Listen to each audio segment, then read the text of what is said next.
வணக்கம் நண்பா. வேலைக்கு போயிட்டு இன்றைக்கி வீட்டுக்கு வந்து பார்த்தேங்க. வீட்டு முன்னாடி இருக்கிற கரண்ட் கம்பத்தில் இந்த மாதிரி ஒன்று மாட்டியிருந்தாங்க. என்னடா அதுன்னு போய் ஓப்பன் பண்ணி பார்த்தா உள்ளே பார்த்தீங்கன்னா எம்சிபி, ஃப்யூஸு இதெல்லாம் வச்சுருந்தாங்க.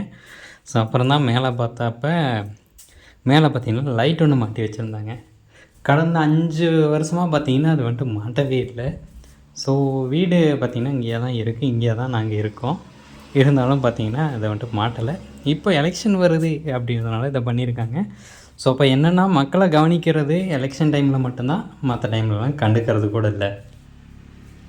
ஸோ அவங்களுக்கு ஒரு தேவை இருக்கும்போது மட்டும் கவனிக்கிறாங்க. அப்படிங்கும்போது நாம் பார்த்திங்கன்னா ஏன் அடுத்த முதலமைச்சரை நல்லவங்களாக தேர்ந்தெடுக்கணும் அப்படின்றது ஒரு எண்ணம் வரமாட்டேங்குது அப்படின்றத கொஞ்சம் யோசிச்சுக்கோங்க.